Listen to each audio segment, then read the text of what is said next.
I'm just going to wait for Carrie because I think we need her in order to have a quorum, if that's okay.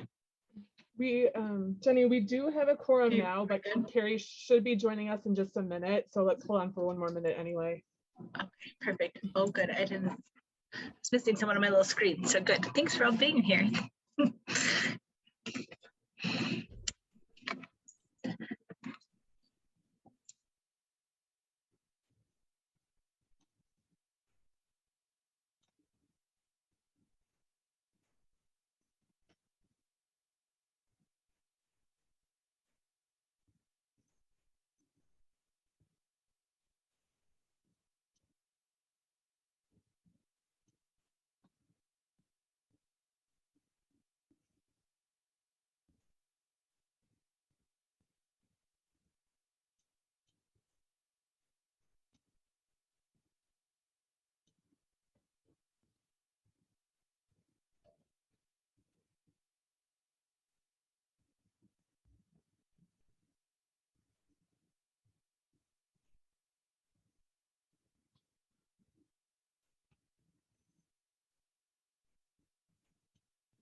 Jenny, why don't we go ahead and get started, and Carrie can just join us in progress. I want to respect everybody else's time as well. Sounds perfect. So it is 5:03 and I will call the library board meeting to order. Could I have a roll call, please? Sure. Nelson. Here. Stata. Here. Bergstrom. Here. Kaplan. Here. And then Shuda, Severson, and Beshen. And Thank you. Shuda's coming in right now, Laura, so you can include Okay. her in the attendance. Thank you. Okay, thanks. Thank you. I need a motion to adopt or amend the agenda, please. I move to adopt the agenda as presented. Thank you. Is there a second? Second by Bergstrom. All in favor, say aye. Aye. Aye. Thank you. So the first thing on the agenda today is a public appearance. So I want to thank Teresa Nelson from the Nature Alliance for being here to talk about some of the proposals and the summary that they did for the out on, I wish I could talk this morning. So this afternoon, literally don't know what I'm doing today. That's cool. So Teresa, thank you for being here and for talking about your report that you provided to the village board. Thanks for having me. Yeah, so I think probably a lot of you hopefully have read the report and probably also saw the presentation to the village board. So I didn't want to, go through the whole thing again, being respectful of everybody's time. So, I really appreciate the time that you have given me here tonight. So I thought I would just do a brief kind of overview of things, maybe quickly walk through some of the recommendations and then give you guys a chance to ask any questions that you might have about those things. So the report really was put together to get a sense of what's going on or what has been going on in the Keller Alpine Meadows sort of greater park area. Includes sort of all the parklands. There's different names to different parks through the whole area. To look at that and see how it's evolved over time. So looking back to what it was prior to a lot of human land disturbance and sort of how it's evolved since then. It used to be mostly wetland and probably open prairie and savanna, and then it was converted to farmland, and it was farmed for a really long time. And as that farming ended, the land, a lot of it was just sort of left to kind of recover on its own. And in some places, you know, there's a lot of really great native vegetation that provides a lot of ecological value. And other places, there's a lot of invasive species that have taken over and, you know, are not providing, you know, the wildlife habitat. They might even be contributing to some of the flooding issues with the density of the vegetation that's in there. And really, you know, our goal with kind of reviewing this and looking at potential impacts of development was to see and kind of you know, show what else would happen if things were developed. And you know, some of our concerns were that, you know, it would further degrade an already, you know, struggling ecosystem that, you know, our group and other people in the community are interested in trying to restore and bring back that value, that habitat value, and the value that it provides, you know, the community. So, you know, kind of concerned about that, concerned about the water issues. You know, this area is a spot where the surface water and groundwater are interacting. It's been wet for a long time, and it has a very large drainage area coming to it.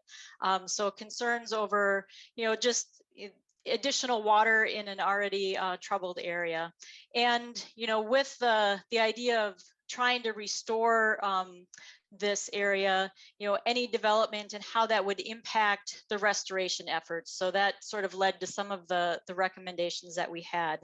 And then, you know, one of the things about this park that, you know, our group really appreciates, and I know a lot of people around the community really appreciate, is that it is a spot where people can get out and enjoy nature, enjoy the sound of the cranes, and so enjoy the sound of the geese overhead, you know, take pictures of birds and not have a lot of other things going on. And that's not something that people really have an opportunity to do anywhere else within the village.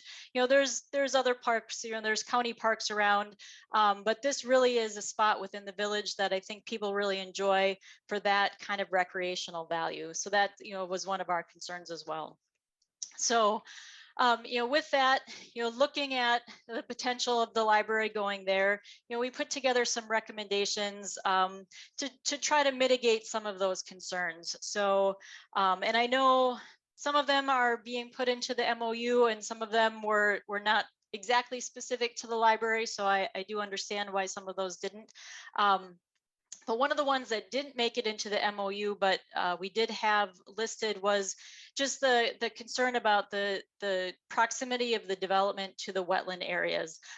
You know, wetland delineation was done. It showed sort of the edge of that wet area and the vegetation that grows where it's, you know, wetter for a prolonged period of time.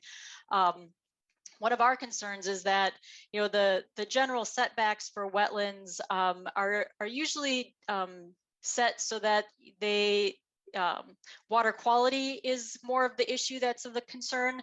You know, so setbacks of, you know, 75 feet or something like that might help mitigate any kind of water quality impacts. But we're also concerned about the habitat impacts. And when you look at buffers that would benefit habitat, you know, you're talking about 200-300 feet.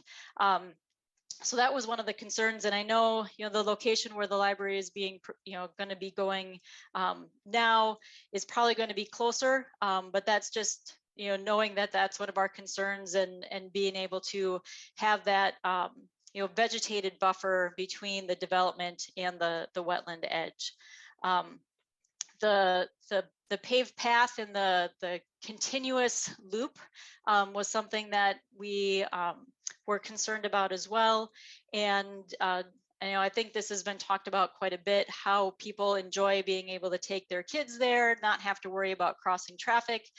So really hoping that, you know, things can be rerouted and maybe some additional paths put in to help mitigate that. The next thing that was on our list was, stormwater management and going beyond the regulated minimums. The current stormwater regulations have a site control peak rates, so how quickly water runs off during a storm event. That's really set so that you're not increasing flooding downstream, and you're not increasing erosion potential in downstream waterways. But there's also a regulation that looks at stormwater volume and having to control volume, and that regulation doesn't make a site control all of the volume compared to what used to happen. Current regulations only compare it to the previous land use. So we're not even talking about looking at the prairie kind of situation. You get to look at the agriculture kind of situation. So what we're asking is that you try to control the water in a way that would mimic how it used to run off when it was sort of that prairie, savanna, wetland kind of system, going beyond the minimum regulations there. And I think one of the really great opportunities here with stormwater is that it could be a wonderful site for stormwater education and doing some really interesting things that can show people how you need to manage stormwater and the things that you need to consider as far as volume and water quality and that kind of thing. So I think that would be, signage would be really great here, and a really wonderful way to kind of bring that to the community. One of the other things that was on the list was using native vegetation, and this kind of goes along with the ultimate goal of restoring this entire area and wanting whatever is planted around the library to play nicely with what we're trying to do with the rest of the restoration. So using the species that would grow in a prairie wetland ecosystem that's native to the location, limiting the use of native cultivars, trying to use those straight species that provide that habitat benefit and won't interfere with the restoration efforts that are going to go on with the rest of the area. Another thing that was on our list was being very mindful about the construction erosion control. Construction sites have the potential to erode a lot of sediment. There are controls that are required, and being that this is a site that's going to be very close to a wetland, that we would look for everything that you can do to make sure that if a large event came, that you wouldn't be degrading that area. Then next on the list, I think, was the Nature Center. And this really was something that was brought up by other people and during a lot of the library listening sessions. And, I know that it isn't going to be something that is, a standalone thing, but I think it really would benefit the community and the library by having a space that could be that educational focus and bring that be that tie-in to the rest of the site. And let's see, the next on the list was to minimize wildlife impacts. So, not knowing what this library is going to be like, will it have really large windows that could have potential, bird strike issues? That would be one thing. And then nighttime lighting. Nighttime lighting impacts pollinators, it impacts migrating birds. So being mindful of how the design impacts those as well. And then I think the final thing was protecting water quality. And I don't think this made it into the MOU because it was more about management of the site over the long term, limiting pesticides and herbicides and salt use in the winter, because all of those would have an impact to the vegetation and the wildlife around there. So with that, I would welcome any questions that you have, any clarifications that I can offer for you.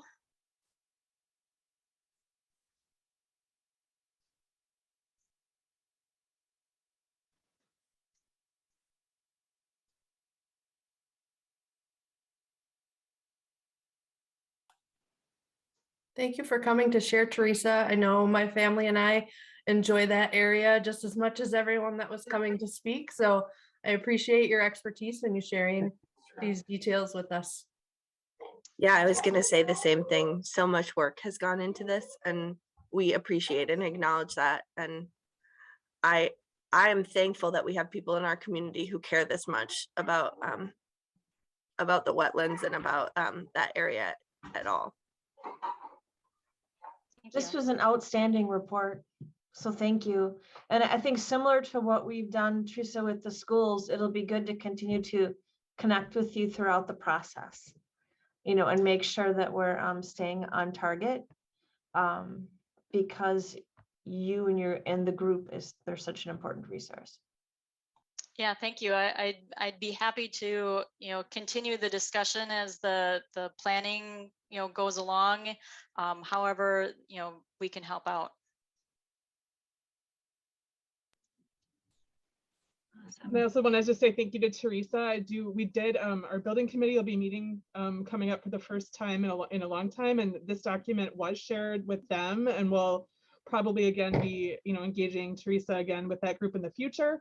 But this was also shared with all our design professionals that we're currently working with, including our architects and engineers so far have all read this and are aware of this. So we really appreciate that. Yeah, thank you. Awesome. Well, thank you, Teresa, and feel free if there's other things you want to add in the future, just let us know. We want to make sure this whole process is as public and transparent and integrated and cooperative with everyone in the community as we can make it. So please continue to work with us. We appreciate that. Yeah, thank you. Thank you for the time tonight. I really appreciate it. Thank you. And okay, next will be community input. If there's anybody online that would like to say anything, now would be that time to please share.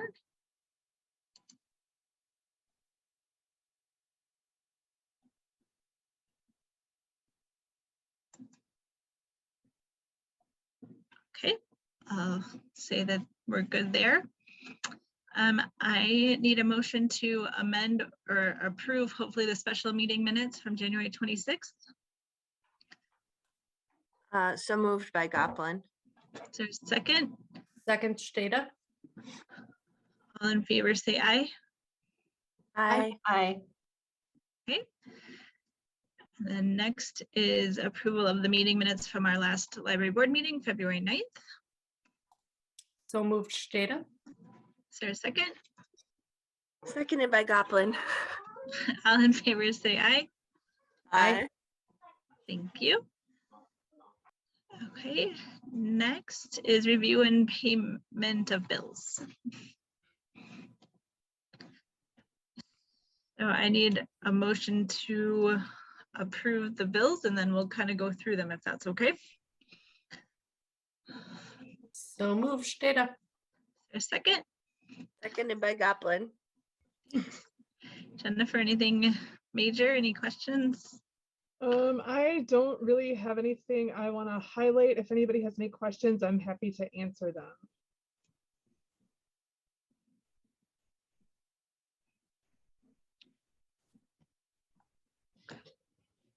Don't see anyone in muting, so I'm going to say all in favor of paying bills, say aye.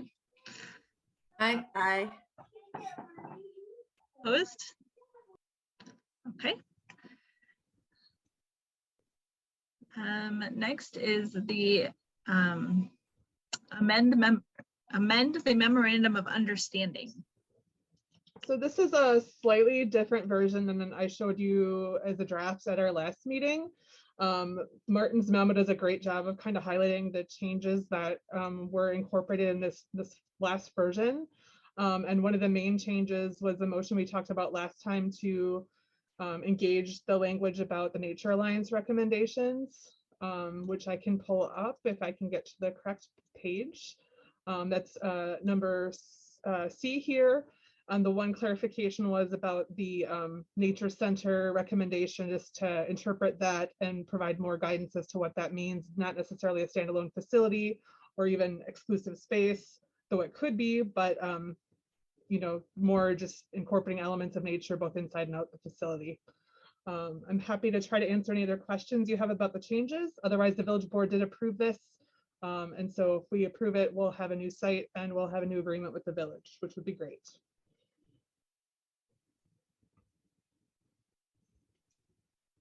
Are there any questions? Okay, can I have a motion to approve the the amended memorandum of understanding? So moved, Stata. Is there a second? Seconded by Goplin.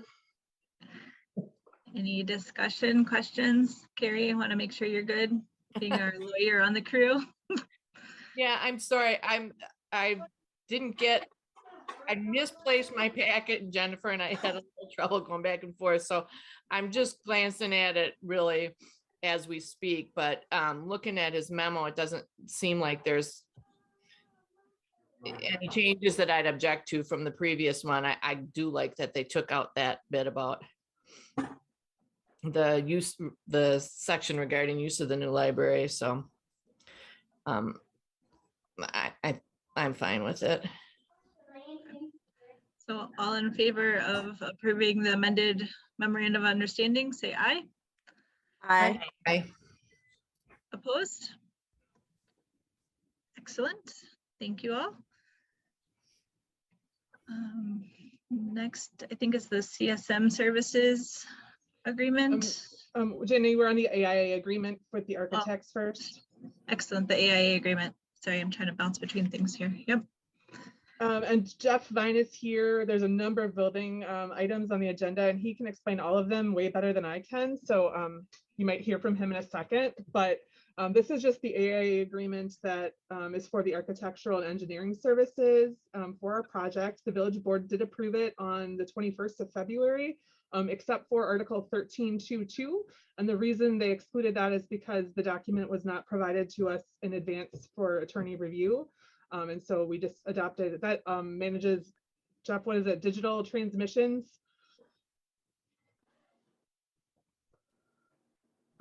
So we were able to exclude that part from the agreement without adversely affecting the rest of the agreement. So this was reviewed by Jeff. It was reviewed by the village attorney for the form of agreement. It's been approved by the village board. And so the recommendation to you is to approve the agreement, except for that article referencing that document, which is not included.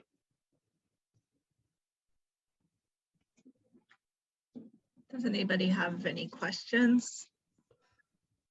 And the AIA is a fairly standard agreement for construction, just so you guys kind of know that. It's not like they made something up, but yeah, so it's a fairly standard agreement. So can I have a motion to approve the AIA agreement for the architect?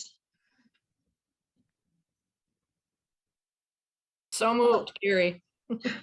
Second, Deb Bergstrom. Excellent. All in favor of approval, say aye. Aye. Aye. I couldn't get to my mute button. Right. Awesome, thank you. Okay, now we have the CSM services. I'm going to let Jeff talk about this proposal. Jeff, do you want to talk about this JSD proposal? Sure. Can you hear me okay? Yes.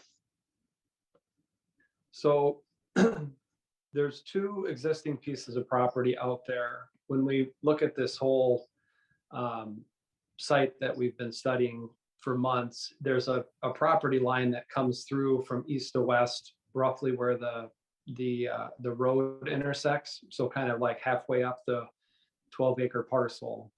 And both those pieces of property are owned by the village, but we're going to put our library site kind of straddling over that property line, and we're going to create a new piece of property.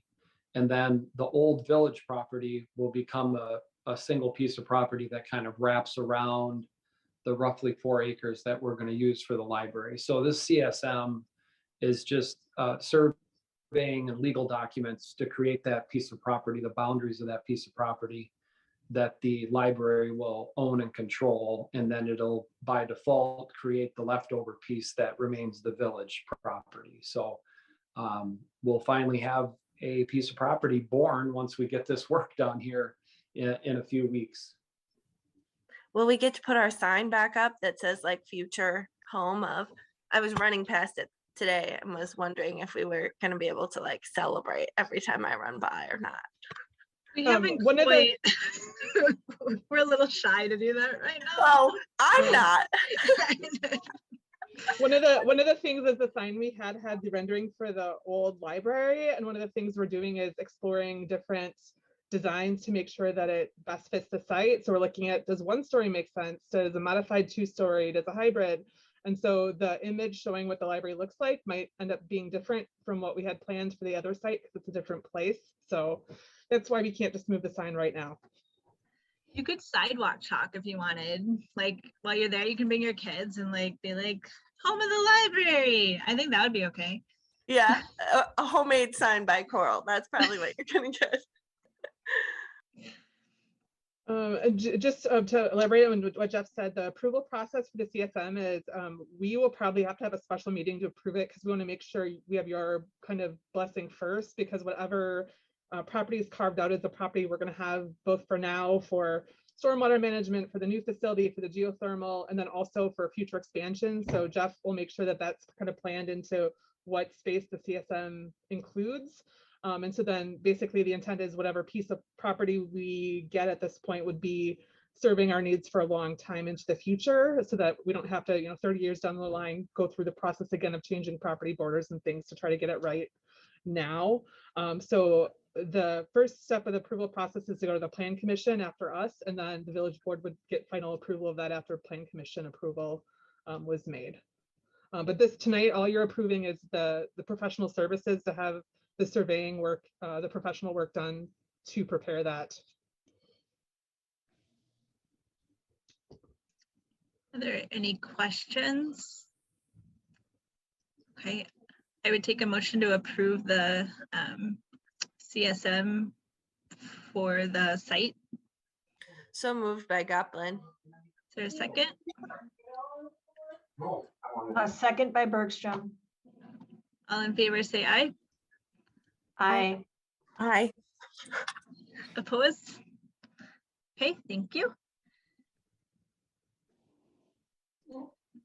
And I think next is the cost professional surveying services. Yes. That's the same thing. I just bookmarked it twice. So we're on cost estimation. Yep, you're right. Okay. So yeah, do you want to talk about this a little? Probably Jeff, either way. I'll let you take it, Jeff. Sure. This is the cost estimating proposal? Yep, from MCC. Yep. So when we do the design for the new library, there's a couple different phases of design. We've already been through conceptual design, and now we're in a phase called schematic design, which we're kind of going back and forth a little bit because we're, doing some things that we've done before to get the building fit to the site. And as soon as we get that done, then they go through the next phase, which is called the design development, where they really start getting into all the details. And so when we get to the end of schematic design in a month or so, we're going to want to have our first estimate done for the library to try to figure out where we are with construction costs. So we have a firm that does that estimating for us. And then they will do that again when we get done with design development, which will be closer towards the middle or the end of summer. And so we're approving this proposal so those guys can get this on their schedule. And then we have them waiting. So when we're ready, we can get those estimates done and make sure we're on track with budget. And when we did the owner's rep and kind of all the budgeting to begin with, this was something that was included. So it's not something new. It's something we kind of planned for, just so everybody knows that too. Are there any questions about it? Can I have a motion to approve the estimating services? So moved, Shada. Is there a second? Seconded by Goplin. All in favor, say aye. Aye. Aye. Opposed? Okay, thank you. Next, change order to extend Jeff's contract, so we don't let Jeff talk about this. No. So That's a great Jeff- value. It's a wonderful value. So we originally hired Jeff to serve us until June of 2023, but with the 6 months, when we hired Jeff, we weren't expecting to go through the process we just went through with the site. And so we spent about 6 months. Jeff started August 1st or so, and then kind of now we're just finally getting back to where we were in August with the design stages. So basically we're kind of adding 6 months onto our project due to the time we spent with the site selection process. Jeff has agreed to credit us half the cost for 4 of those months. And then applying credit to 2 of the months now and 2 of the months at the end of the contract. And then also to extend the agreement through when we're hoping the project will be completed at the end of December 2023. I'm sure if we ended up needing to extend that, I'm sure Jeff would be amiable to discussing extending it further, but right now this is our best estimate of the schedule. And we also have the ability to discontinue the contract with Jeff if we need to at any point. So if we were for some reason done significantly earlier than that, which won't happen, we would be able to change that as well. So this was reviewed by Martin Shanks, the village administrator, who had no concerns about it, and is basically just adding, amending the agreement as it's described here in the packet. Does anyone have any questions? Okay, can I have a motion to approve the extended services for Jeff's services?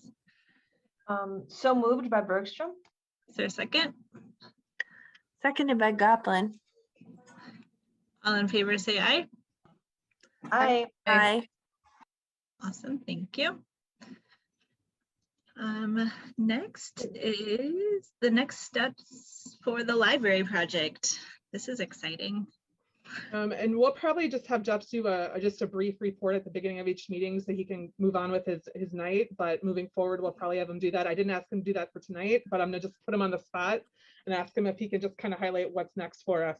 We got all the contracts and things approved, and we've got our building committee scheduled for next week to kind of get them roped in. But I'm gonna turn it over to Jeff to kind of highlight where we're at. Sure. So we've had a couple of meetings now since we got our site approved in February. And just at the last meeting, we had 3 different concepts for the building shapes and sizes. And Jennifer talked about those a few minutes ago, where there's a completely single-story option. There's the 2-story option, which is basically taking what we had at Main Street and seeing how we might configure that same kind of stacked building on the site. And then the third option is a hybrid, where there's a 2-story portion for certain spaces, and then a large single-story portion that would, that has other uses that are better suited for the main entrance and first floor. So we're spending time kind of zeroing in on what we think is the best solution out of those options. And we're going to have our building committee meeting on the 15th. And then when we come out of that, we're hoping we can move forward with one of those options and really starting to get rolling on design. We talked about the CSM process. So we're trying to get that completed quickly here now that we signed that agreement, and get the CSM submitted by the 15th of March so that it can be on a Plan Commission meeting in early April and get that piece approved. And so we'll be designing and working through city approvals from now until we hope we have construction documents in October.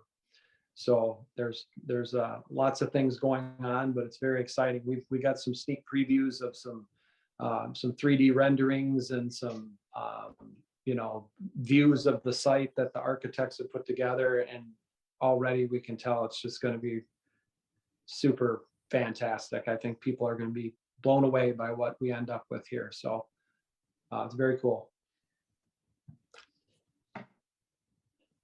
Does anybody have any questions for Jeff or where we're at with the process?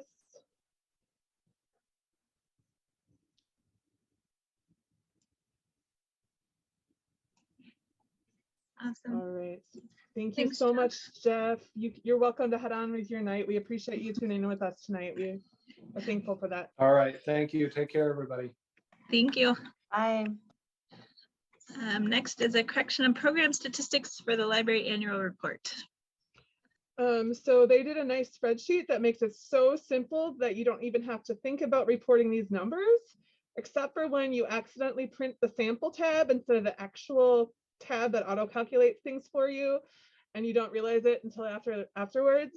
So these numbers are basically correcting all our youth numbers, which before were just coming from a sample document they had, and now we're actually showing our actual program numbers.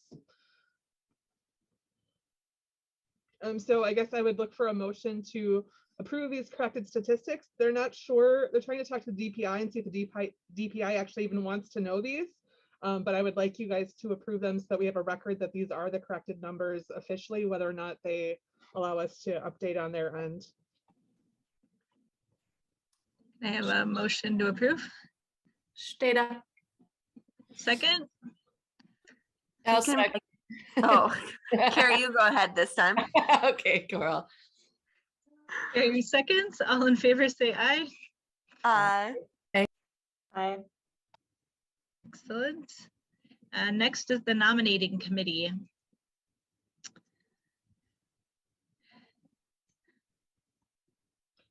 So every year, this time of year, we appoint a nominating committee for the annual meeting, which is held in June for elections. In the past, I know Carrie and Kyle have volunteered to help out a lot. Kyle's not here, and I forgot to kind of peer pressure him to see if that's something he's willing to do. But we would need to, our goal tonight is to appoint a nominating committee to help us provide recommendations for officers.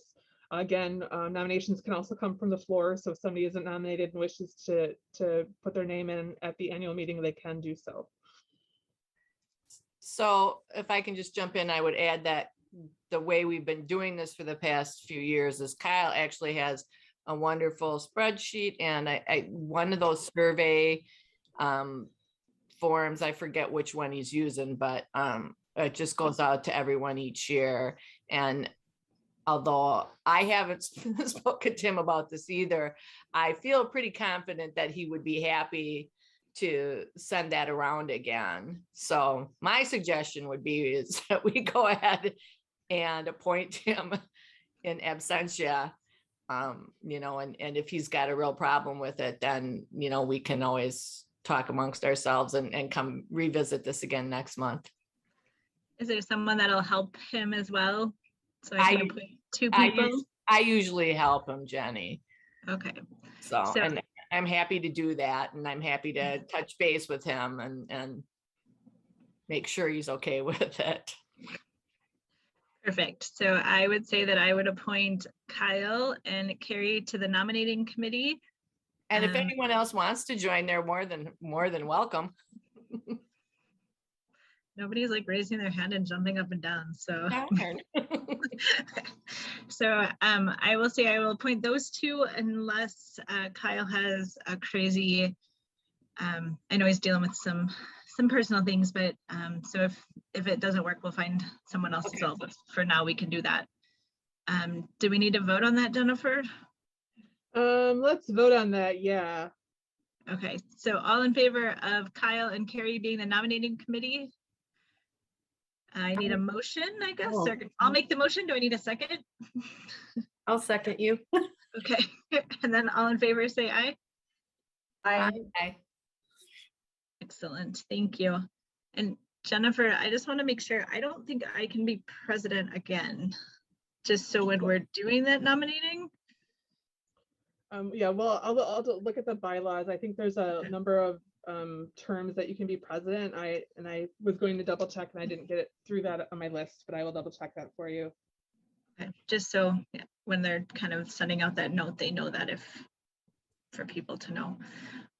The other good thing I guess I can tell everybody while we're talking about committees is I took a new job, so I don't have to quit the library board. So Yay. Wait, you didn't take the job just so you didn't have to quit the library board, correct, Jenny? no, that was like the cherry on top where I went, Oh, okay, wait, good. I don't have to quit my job. Like I don't have to quit. Congratulations. Congratulations. So yeah, so that's my other random news. So okay, masking requirements for staff is next. So basically, before the current county mandate was in effect, patrons could choose if they wanted to wear a mask, and we had some requirements for staff to continue to do so. And we were going to revisit that in January, right when Omicron kind of appeared, and then kind of made that conversation not really timely anymore. So right now, staff are still following. I'll go here. This is the current policy for staff. So staff are required to still wear a mask in the library with a couple exceptions. And we do still have a little section here about programming. Back when this was adopted, we were requiring staff to wear masks even at outdoor programs when they were serving youth under certain situations.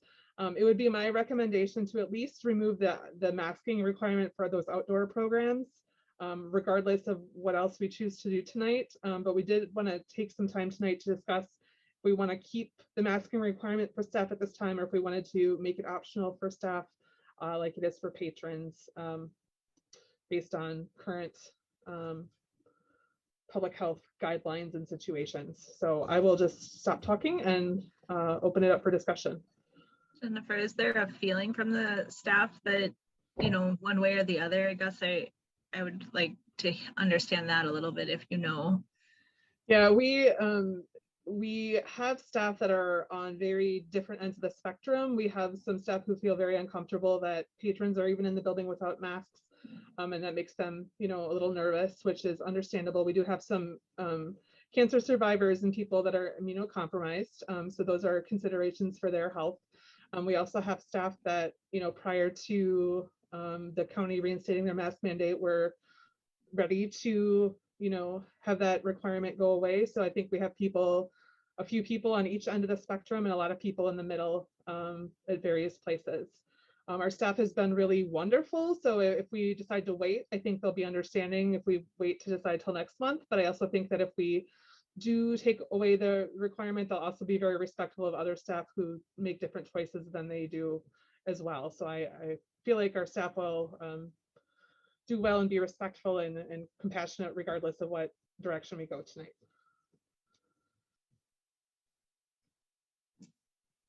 Does anyone, board members, have thoughts? I'll share my first thought is that we've always typically mirrored the school district and the county guidance. So in staying in that vein, I would go to masks would be optional for staff and remove the outdoor requirement. But I'd be curious what my fellow board members say. I'm comfortable with that. I was gonna say I am comfortable following kind of after the school as well.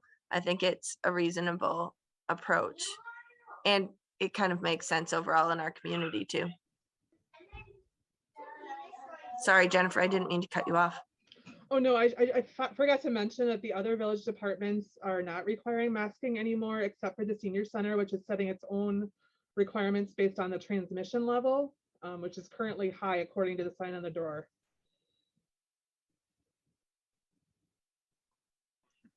Well, the CDC has our area is masks, not necessarily, I don't know if it's not required or not recommended. Right? The local health department has taken away the requirement. And the other employees of the city aren't, you know, it's no longer a requirement. It just seems logical to allow people at this point in time, as long as we know that the staff will be very respectful of those who want to wear it, right? Because for instance, if I'm in an office with someone that I know continues to wear it, I wear mine out of respect. And it sounds like that's the kind of group that you have right now too. So given that, it would make sense to me to remove the mandate.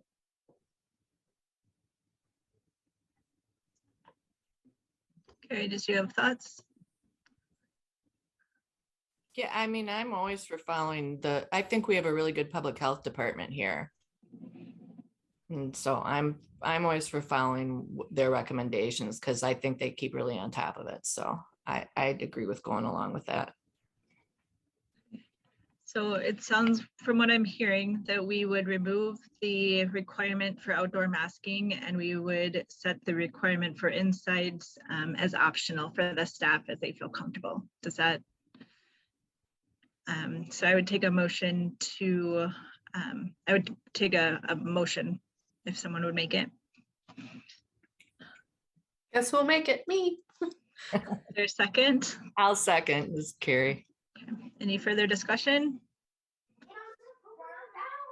All in favor, say aye. Aye. Opposed?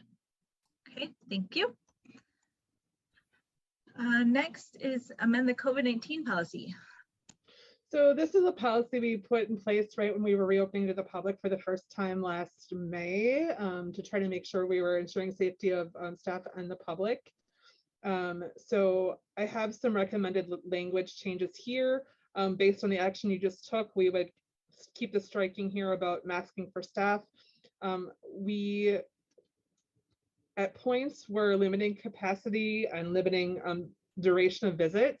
It turns out we really never had to enforce the duration of visits because people kind of self-moderated based on how bad things were.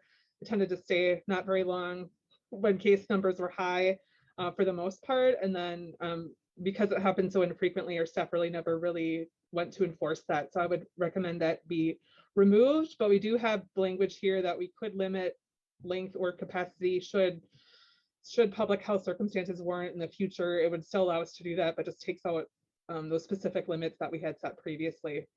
So there's just some minimal changes just to make the policy a little less restrictive, but still to ensure safety for people and encourage people to be safe and respectful of each other.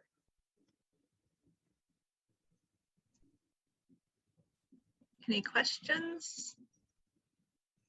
Okay. Can I have a motion to approve the revised COVID-19 guidelines? So moved by Goplin.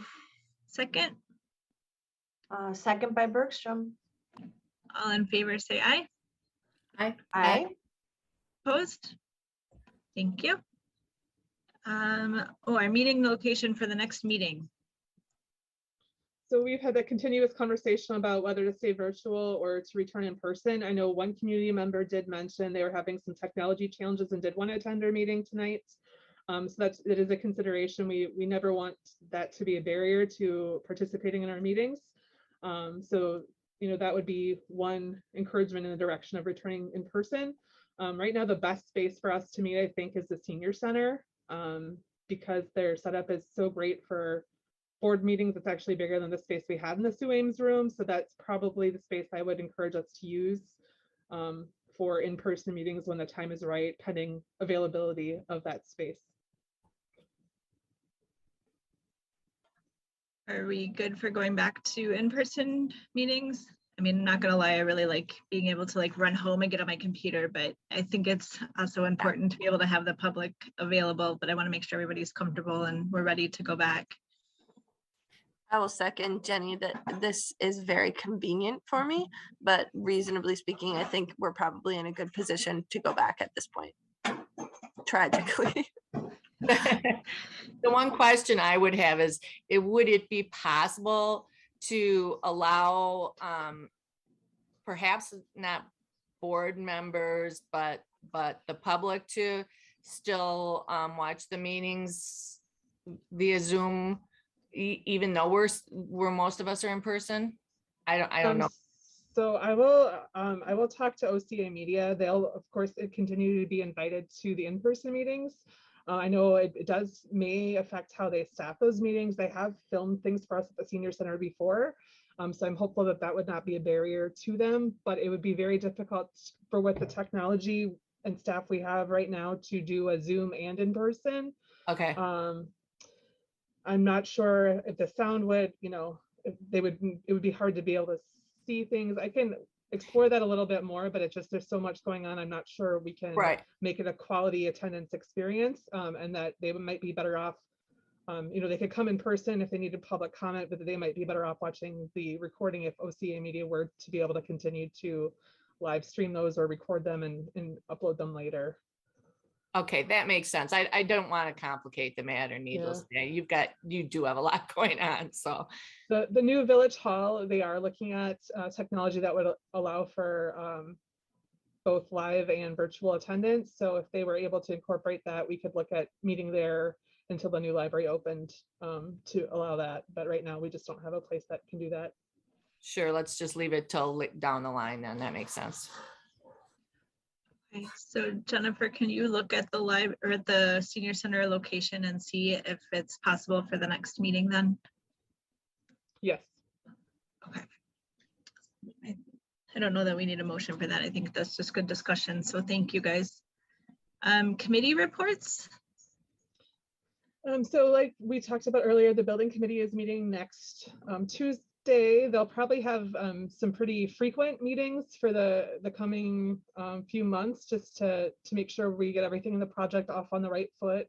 And then once the design continues, there'll be less frequent meetings for that group of people. We have a great group of people. They all have some amazing professional and personal expertise to lend to the project. So really excited about having those folks continue on, and I think they're all excited to get started again.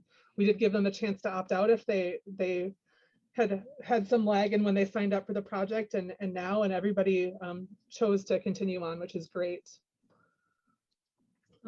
Library director's report. We have had a number of page vacancies kind of all at the same time. We had 2 new pages actually start on Monday, and then we have another person will be offering the Marie's position just opened up recently. So we have another person that will be offering that position to shortly. Alicia's done an amazing job of making sure all those jobs are covered when we were kind of a little shorthanded, and our entire staff has really jumped in to help out. And Laura also set in with interviews with Alicia to kind of recruit new candidates. So everybody's kind of really come together on that. We're still working on our evaluation process, our annual performance evaluation and feedback process. We're hoping to wrap that up at the end of March. It may continue a little bit into April just because of some schedule logistics. We also have a set of, I think I talked about this a little last month, we have a set of staff and services plan for this year to kind of talk about our core values, customer service priorities, and kind of elaborate on our strategic plan. So the first of those workshops is going to be April 15th. So we're going to open the library at 10 that day, excuse me, to let everybody attend. I'm so sorry.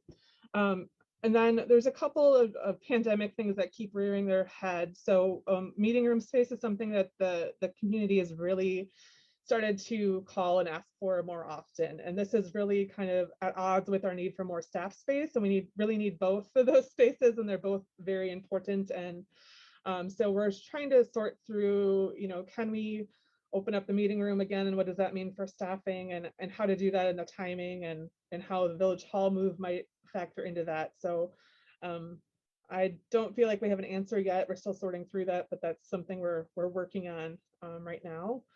And then we also, when the pandemic started, we had to flip our services entirely to do curbside, which meant we needed to have people's items for pickup right by the door so our staff could efficiently deliver those to vehicles when people came by.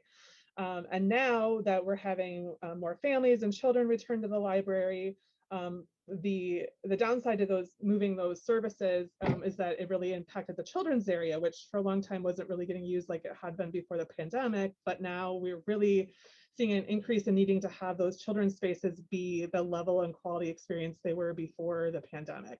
So we're going to be flipping things around, which unfortunately is going to disadvantage some people that were really used to liking having that whole shelf right by the door.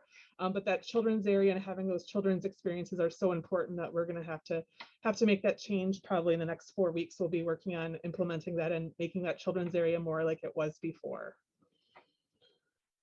Just some highlights from different departments. Kira's got a grant and has been working on some gardening related wired flowers and pollinator programming for the spring with some community partners, the Senior Center, the Youth Center, the Nature Alliance, and Anderson Farm County Park.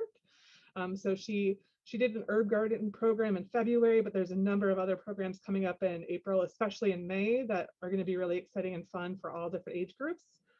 The winter reading program for everybody was held in February. And then Kelly partnered with the Community Oregon Wellness Coalition as part of the Snowflake Challenge. So if you saw people running around our community parks trying to scan snowflakes into their phone, there was a lot of fun going on as part of that.